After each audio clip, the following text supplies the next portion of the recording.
And all of us have come short of the glory of God. Even the finest and best person that ever lived, except Christ, is a sinner.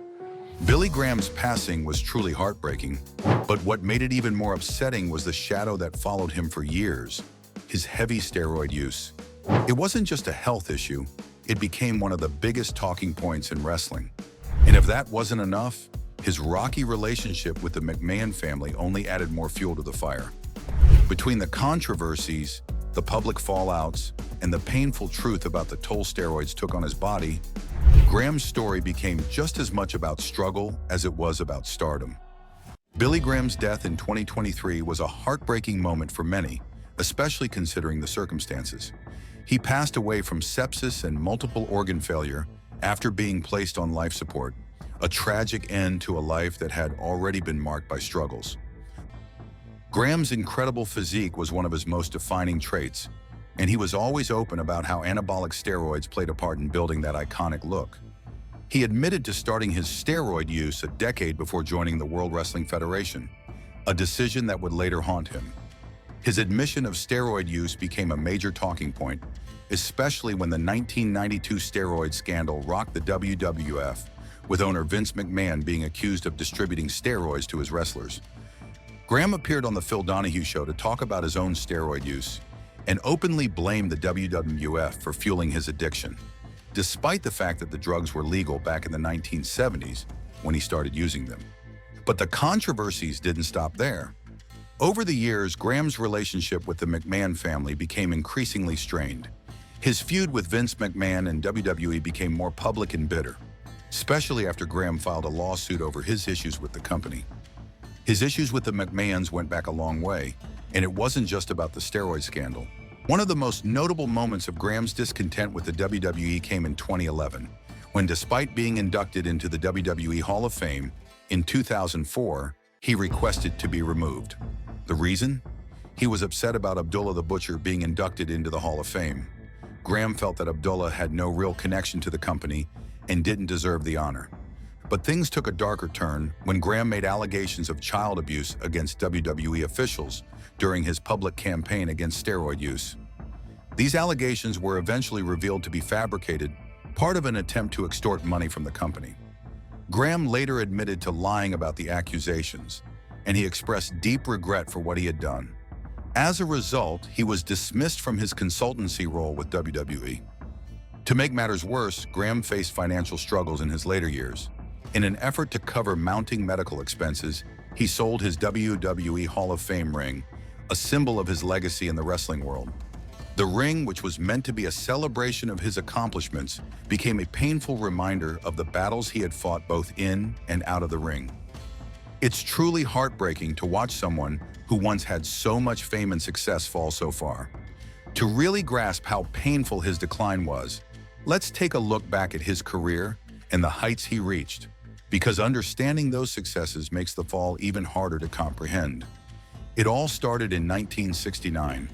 That's when he got a push from football player turned wrestler Bob Luke, who encouraged him to train with the legendary Stu Hart for Hart's Stampede wrestling promotion in Calgary. With Hart's training, Graham's career got its start. On January 16, 1970, he made his debut in the ring against Dan Crawford, marking the first chapter of what would become a notable wrestling career. In May of 1970, he headed back to the United States for a stint in Arizona.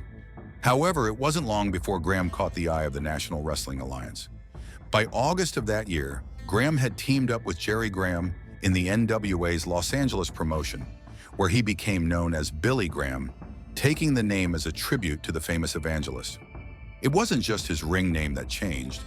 Jerry also encouraged him to dye his hair blonde, using a bottle of Clairol to give him that polished look. In Florida, Graham's name started to spread, and not just because of his wrestling. His ring persona began to evolve. By then, the Graham family name had grown in popularity, so in the eyes of fans, Billy Graham became the youngest brother in the famous Graham Brothers clan, alongside Eddie and Luke. As his career continued to build momentum, Graham moved north in late 1970 to work for Roy Shire's NWA San Francisco promotion.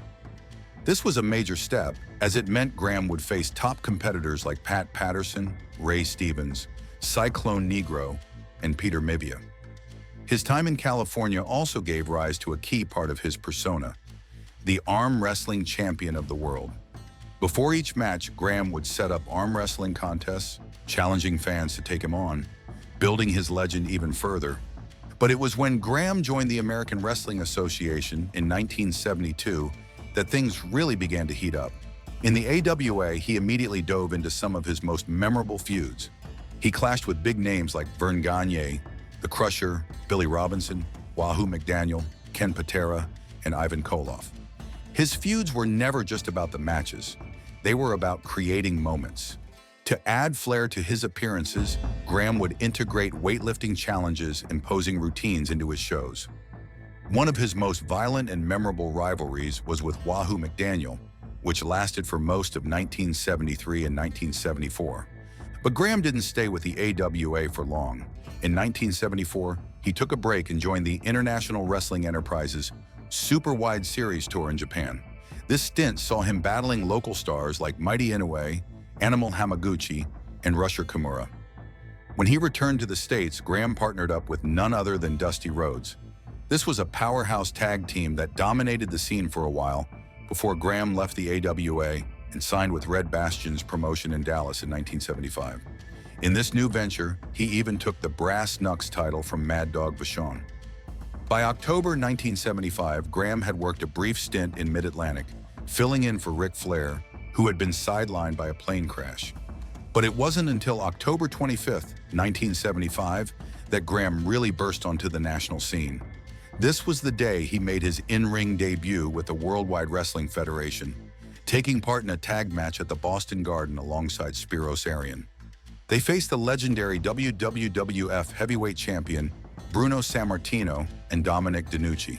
With his charisma and undeniable presence, Graham became an immediate attraction. His manager, the Grand Wizard, played a pivotal role in making Graham's persona epic. The two worked together to elevate Graham to new heights. Graham's time in the WWWF set the stage for an even bigger run. But before long, he signed a short-term contract with the NWA in Houston, Texas, from June to August 1976. This was followed by another tour of Japan, where he feuded with Antonio Inoki.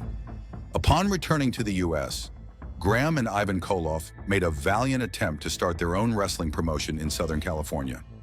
However, the promotion never quite took off, and in November 1976, Graham returned to the NWA in Florida, where he defeated Dusty Rhodes for the Florida heavyweight title at the West Palm Beach Auditorium. He also made occasional visits to St. Louis, where he had a few bouts with NWA World Heavyweight Champion Harley Race. After a hard-fought reign, Graham's time as the WWF Heavyweight Champion came to a dramatic end on April 30th, 1977, in Baltimore, Maryland. It was in this match that he famously defeated Bruno Sammartino for the title, but not in the most honorable way. Graham had his feet on the ropes during the pin, a controversial move that caused an uproar among fans. Perhaps one of the most high-profile bouts during Graham's title run occurred on January 25th, 1978, in Miami, Florida. This was the night of a special unification match between Graham, the WWF Heavyweight Champion, and the NWA World Heavyweight Champion, Harley Race. Fans packed into the Orange Bowl to see which of these two titans would come out on top, but the match ended in a one-hour time limit draw, leaving both champions holding their ground and their titles intact. However, Graham's reign didn't last forever. On February 20th, 1978, he lost the WWWF Heavyweight Championship to Bob Backlund.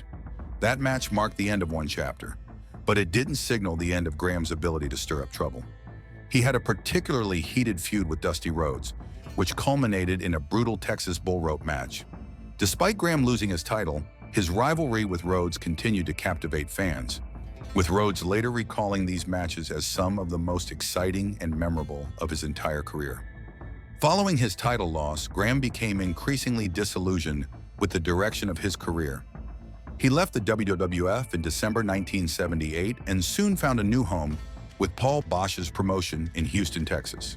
He also began working for various NWA promotions in California and Florida, lending his talent to different regions. In 1979, Graham made his third trip to Japan, once again performing in the International Wrestling Enterprises tours in Kentucky. Graham's time in 1980 saw him focus less on wrestling and more on his own physical strength. He had shaved his head bald and grew a beard and mustache, taking on a more rugged and powerful appearance. He competed in strongman competitions while only wrestling occasionally in Houston. His participation in wrestling matches became sparse, but in 1981, there was an odd twist to the tale. Reports surfaced that Graham had died on November 8th, which was a hoax started by none other than Dusty Rhodes as a joke. But despite the false reports, Graham carried on with his life, even working in Phoenix for a company that dealt with pipe sprinklers.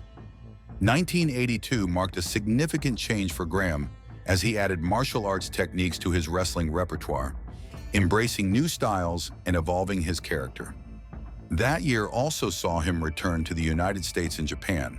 In August 1982, he made his return to the now renamed WWF, bringing with him a brand new look. Gone was the flamboyant superstar persona that had made him a household name. Instead, Graham was leaner, with a bald head, mustache, and sporting black karate pants. He was ready to reinvent himself, but his frustrations with Vince McMahon Sr. for not pushing him as a fan favorite led to the decision to retire the superstar character. During his time in the WWF, Graham became embroiled in a feud with Bob Backlund. This time, he attacked Backlund and even destroyed his championship belt, signaling that he wanted to claim the title once again. Despite these efforts, Graham wasn't able to win the WWF Championship and eventually left the promotion in April 1983. But this wasn't the end of his career. Graham returned to the AWA in October 1983, and by the following year, he had regained much of his former physique. He then made a return to the NWA in April 1984, initially joining Kevin Sullivan's Army of Darkness and later becoming the group's adversary when he grew tired of Sullivan's treatment of his valet, The Lock. In November 1985, Graham joined Jim Crockett Promotions in North Carolina, working alongside Paul Jones in a feud against Jimmy Valiant. In June 1986, Graham made his return to the WWF, but this time he was a fan favorite. However, in August, he was diagnosed with a hip problem that required surgery, so the footage of his hip replacement surgery was used on TV to promote his comeback. He returned to action in mid-1987, but suffered an injury during a match with the one-man gang in Syracuse. This match was said to have forced Graham into retirement from active competition. However, his work was far from over. Graham became a manager for Don Morocco, and his last wrestling match at the age of 44 took place on November 7, 1987, in St. Louis, Missouri. In the years that followed, Graham continued to work for the WWF as a commentator, helping to bridge the gap between past legends and the new generation of wrestlers. In 2004, he was inducted into the WWE Hall of Fame, where he was honored by Triple H, who had been inspired by Graham to become a professional wrestler. Graham's relationship with WWE continued to evolve, and in November 2015, he announced that he had signed a Legends contract, agreeing to make infrequent appearances. This was followed by a 5-year contract renewal in 2021. Sadly, his story came to an end when he passed away, but his legacy as one of the most iconic and influential figures in wrestling history lives on. And that wraps up today's video.